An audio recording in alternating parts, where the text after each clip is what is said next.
So fabulous to have Jerry back. So I was listening to Trey sing the song on a clear day, and I thought this first service, and I'm still thinking it, the sun is starting to peek through, but I'm really grateful that here in Northeast Ohio, we don't wait for that clear day in order to see clearly, right? Because we'd be most of the time going, I can't see. But here at Unity, what we are about is giving you the tools and giving you the practices so that you have exactly what you need. So even though it may not look clear on the outside, you can find that clarity within you so that you can show up and be in that place of knowing who you are and letting that shine through. And so with that in mind, every single week we have a spiritual practice that is designed to support you in living these teachings of truth. And so last week, we're in the middle of this series on tending our garden. And last week, we talked about this idea of providing proper nutrients, right? And so that idea of spiritually feeding your spirit, right? What do you do to give yourself that spiritual sustenance? And so the idea in the practice was to pick a practice like prayer or meditation or inspirational reading so that you could feed yourself each day. So how many of you took on that practice last week? Oh, good, I see some hands. And how many of you that took on that practice last week experienced something, a shift, an aha, a new understanding, a new way of moving through your day? Anybody have anything? Oh, good, yay. Let me get my microphone. It's getting easier. Are you noticing, right? It's getting easier. All right, I'm going to go to Erin, and then I'm going to come to Grace. Hello. So I was doing meditation this week and really sitting uncomfortably and feeling the discomfort of it, and had a realization that if I am attaching myself to my successes, I'm also attaching myself to my failures. Yeah. So detach. That's coming in summer. We've got a whole message on that, Erin. So it's coming. Thank you, Erin. Thank you for sharing. Anybody ever feel uncomfortable sitting in meditation? Like, oh, when is it going to be done? I can't sit here any longer, right? Yeah. All right, Grace. Well, this week I was reading The Golden Key every day, and in reading that, I really was able to practice it, and to, instead of think of the trouble, I was able to think of God. And it was very uncomfortable at first, but then I started asking myself questions about, what does God feel like for me? What does God look like for me? And it just gave me a new insight on all the different questions that I could ask about God himself, and it was absolutely beautiful. Thank you so much. Good for you, Grace.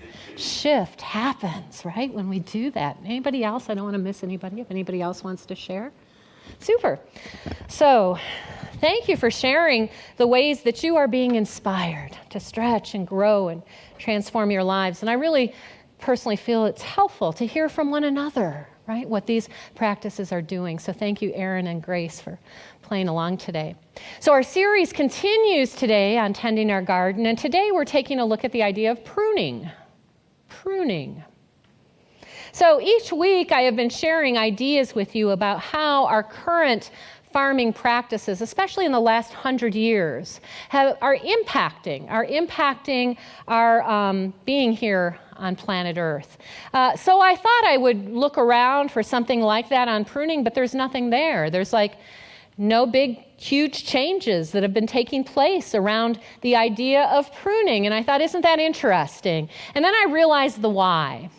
Because with pruning, there needs to be a bit of intelligence, a bit of wisdom that shows up to help you to understand what it is that needs to be pruned. In other words, it's tough to automate that, to leave it to a machine to decide which branches to cut off. And so there needs to be that individual that helps out with that. So I thought, that's interesting. I'm sure that'll fit in somewhere, and I'm sure that it will. But let's start by talking about what is the purpose of pruning. So the purpose of pruning is to remove branches from a tree or branches from a plant in order that we can facilitate further fruits, that the fruits can be more prolific and more healthy by taking away and cutting out some of the the branches that are there, or to make a tree more full, right? And so there are some things that will decide that. For example, first of all, are there any dead branches that just simply need to be cut out? Because if you leave the dead branches behind, then whatever caused those dead branches can begin to infect and affect the rest of the plant, right? So we first go out and cut off all the dead branches. Well, that's an easy one. That doesn't take a whole lot of creative thought. Like, how does this apply spiritually, right? How many of you have things in your life that you recognize and realize are really dead? They're dead ends. They're not helping you. Yeah, I see hands raising, right? They're not helping me to get closer to God. They're not helping me and shining my light. They're just kind of dead ends.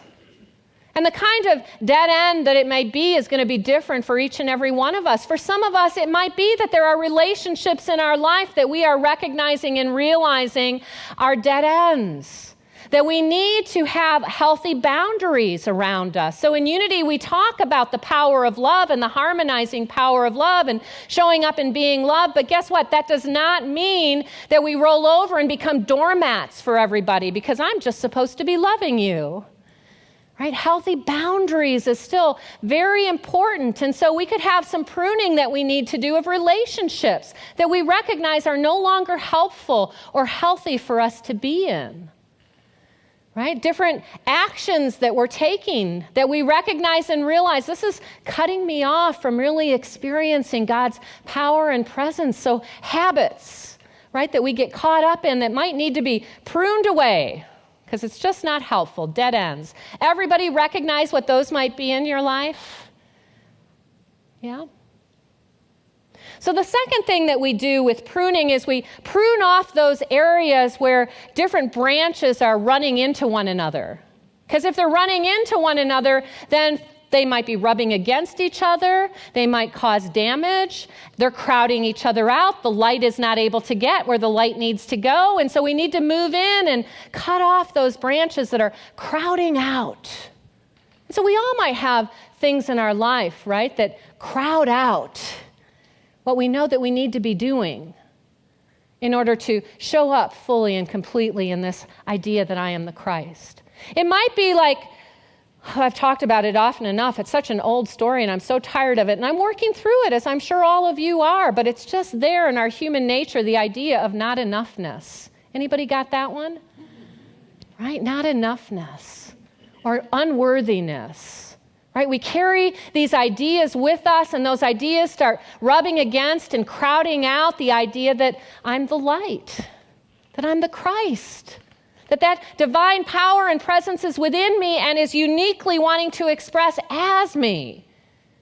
And so I have to I have to prune out those ideas of not enoughness so that I can show up and be all that I am intended to be, so that that's what can be fruitful, so that there can be some spiritual fruit from that. They also cut off the branches like from the inside of the tree again so that light can move around and all of the branches can receive, the light that it needs. But the purpose behind pruning is to promote growth.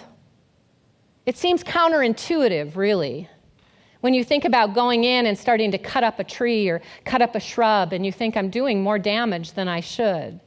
And that's where the wisdom of somebody who knows how to prune comes in, because they know the branches that need to be removed.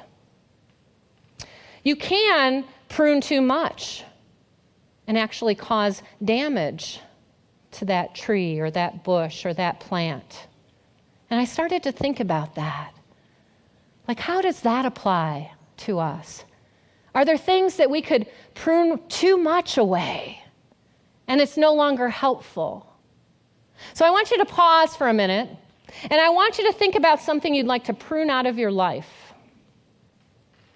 Everybody got that thought? How many of you in that thought have an experience you'd like to prune out? Or a person you'd like to prune out? Or a problem? Anybody got a problem you'd like to prune out? Right? Because that's where we tend to go. I want to prune out those things in my life that I don't want to have happening in my life. And I think that when we do that, we run into the temptation of pruning away things that are really there to support us in bringing forth our spiritual fruit, if you will. So what do I mean by that? I'm thinking about unity being positive, practical Christianity. How many of you have heard that? Unity is positive, practical Christianity, right? And so what I mean by that is that if we take these unity teachings and ideas and put them into practice in our life, we will experience positive transformation. How many of you have experienced positive transformation in your life through practicing these teachings? There you have it. But positive, practical Christianity does not mean that I am going to go through every moment of every day and feel only positive, and only positive things are going to happen to me. And if I think that that's what unity is about, then I might want to prune away those things that are actually there to support me in my growth and transformation. And so an example might be the idea of sadness. We are human beings. We are here in these human vessels. It's not all that we are, but it is certainly a big part of what we are here on planet Earth.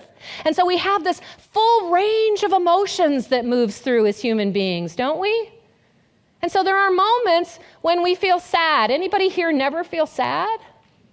There are moments when we feel sad. There may be a part of us that thinks, well, I'm a spiritual being. I shouldn't be feeling sad. That's not something I should be feeling. I should be feeling, joy all the time. Why? What is this feeling? I want to prune that out of there. I don't want to feel this anymore. Whether it's sadness or anger or joy, whatever the feeling might be, what is it that's inside of you that's creating that feeling?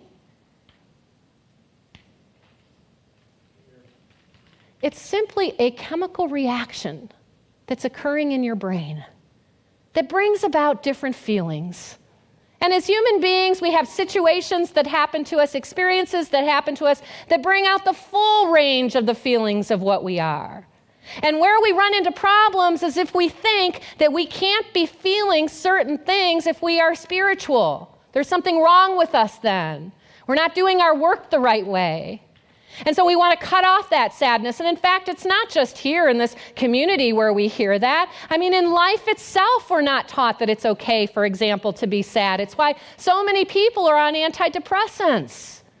And listen, if you are sitting here today and you are on an antidepressant, I am not saying that you shouldn't be. I'm only saying that sadness is a normal and natural way of feeling.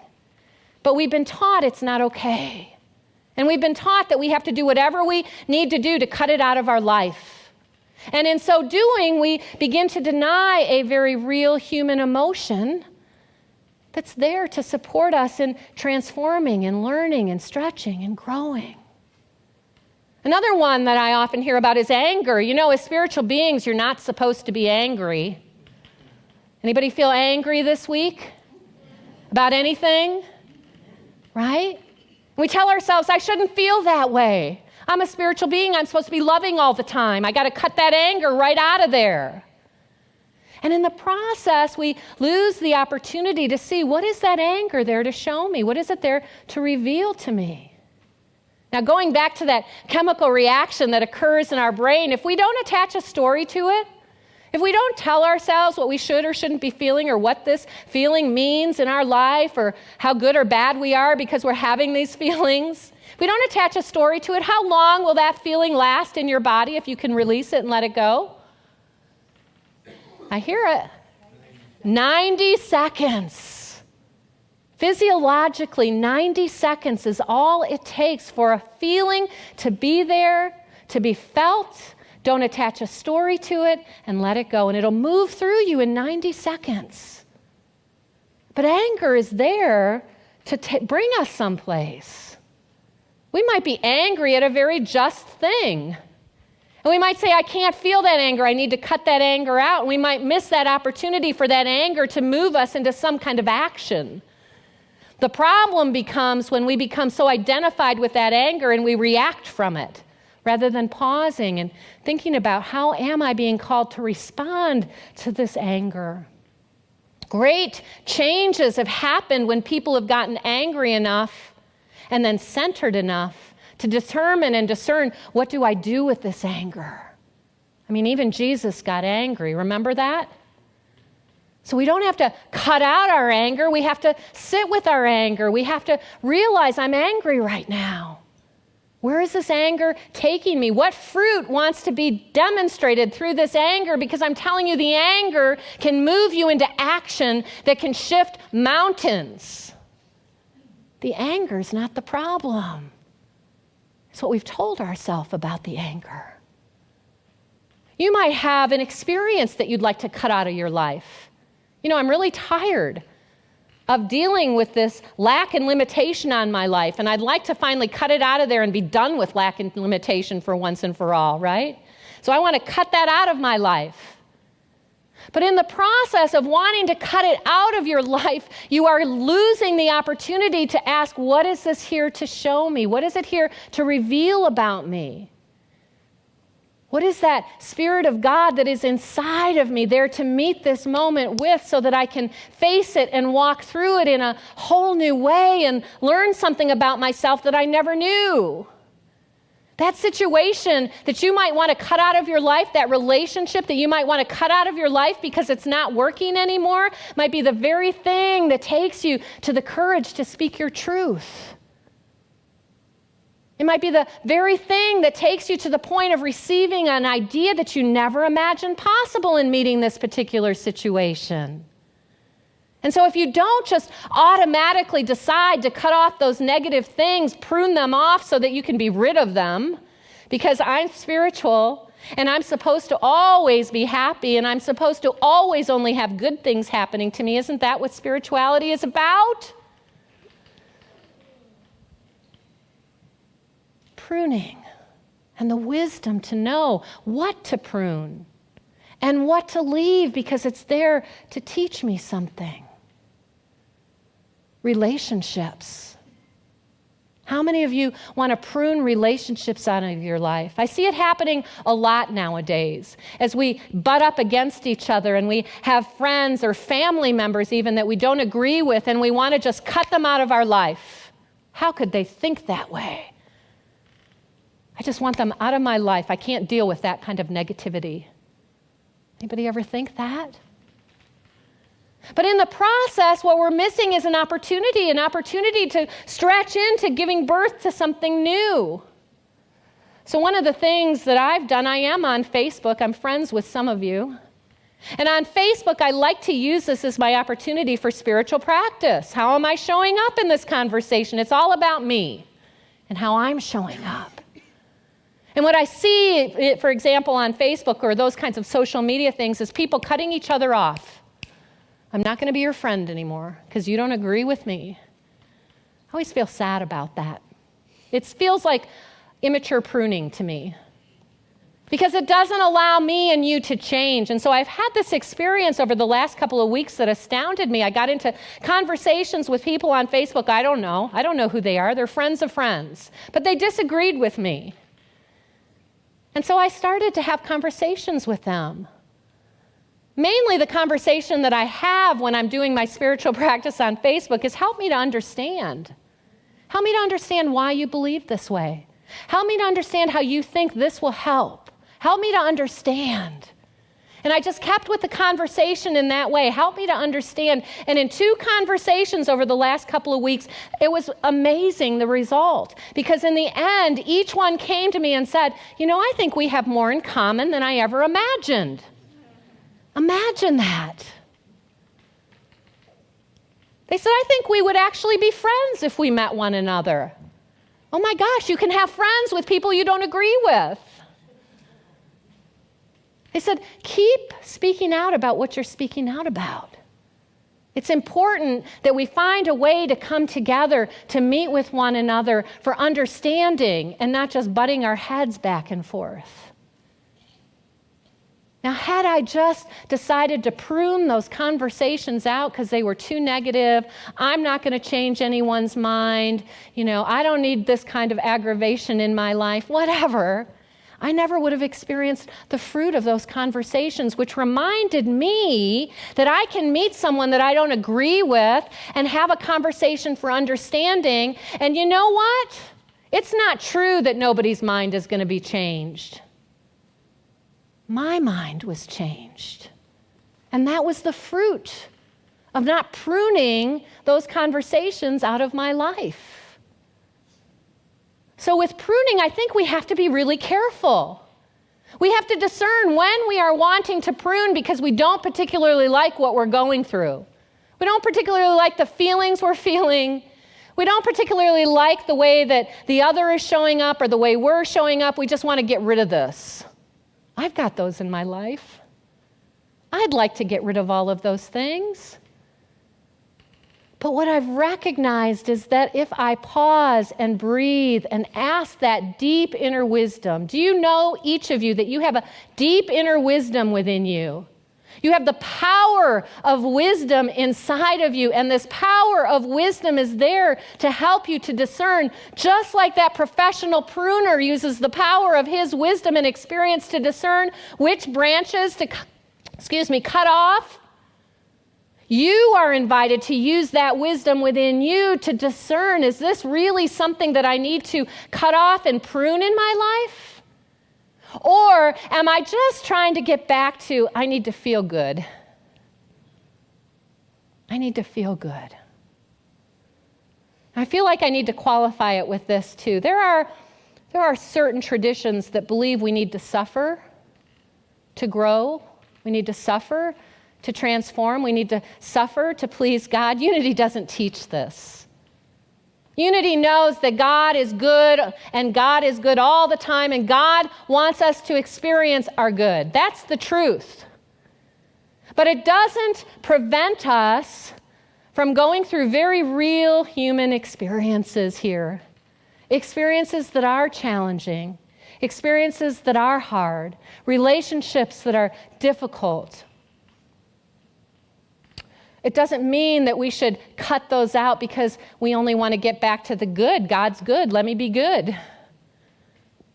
What it means is that standing under whatever the experience, whatever the relationship, whatever you want to prune out, if you just allow yourself to be with it and don't prune it out, God, the good, will show up with you and for you and provide you with what you need so that the full fruits can be expressed.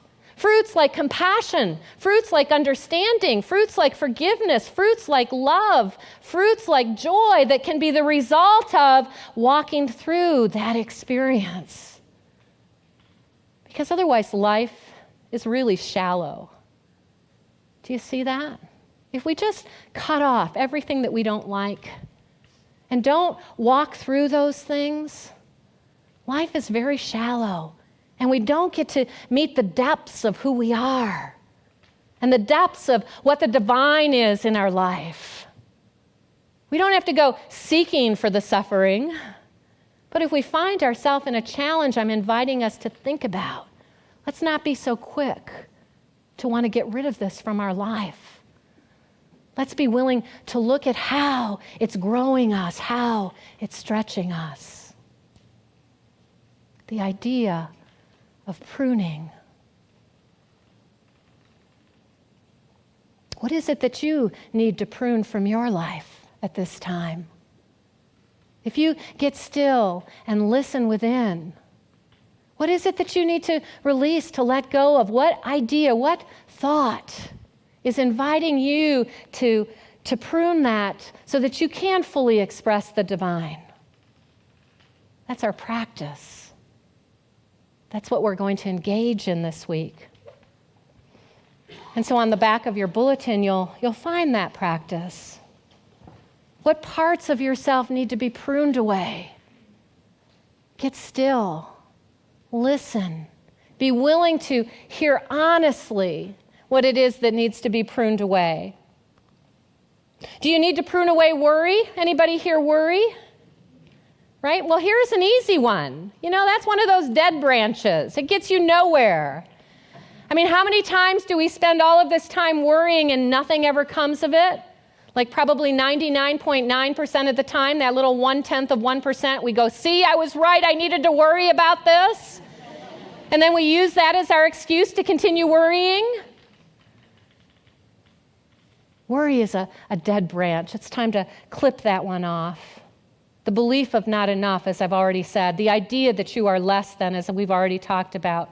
How about selfishness? Here's one that we really need to get still and listen. Is this one I need to prune off, or is this one that's good for me? Because some of what people would say is selfish is actually about taking care of yourself and not selfish at all. So we have to get still. We have to be like that professional pruner. Is this one that I'm really being selfish and I really need to prune and let go of? Or is this that others would say is selfish is really about taking care of myself? Only you can decide. Only you can discern. But true selfishness, prune that off. How about focusing on others' problems to the point of exhaustion? Anybody do that? I mean, I can get caught up on that with the world's problems out there. There's so many. There's so many when I look out there and see them. Now, that doesn't mean that I put my head in the sand and say, I'm not going to pay any attention to those problems. I'm just going to forget about them, prune them all away. They're happening, but what's mine to do with it? So I get still and I listen. I prune away that which I can do nothing for, and I listen and act on that which I can and let that grow. Prune away. Pay attention where you are holding back from knowing the fullness of God's Spirit in you, and choose to prune away that which doesn't serve you. Has everybody got an idea of what you're holding on to in your life that you need to prune away? Yeah? Well, will you join me in pruning those away this week?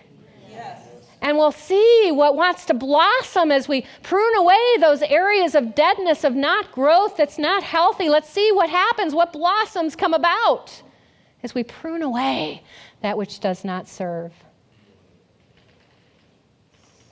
So I want to share with you one other thing before I leave, because John is sitting there and he's expecting it.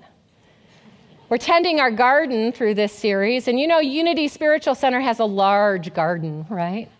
And so in previous years, we've had one Nehemiah retreat every year to clean up that garden, and it works. But what happens in our gardens? They keep growing. They keep growing. And so this year we've decided to do a little differently and have some Nehemiah retreats throughout the year. And so this Saturday, June 15th, from 8 until 3, we'll be having another Nehemiah retreat. If you can come and help us tend our garden, it would be really, really appreciated. You could come for an hour, you could come for 6. Your help will be most appreciated. So consider that very real work of tending our garden with us. And meanwhile, as you practice this week, I can't wait to hear next week what you have found to prune away and what you're discovering is blooming once you prune that away. Thank you, and God bless.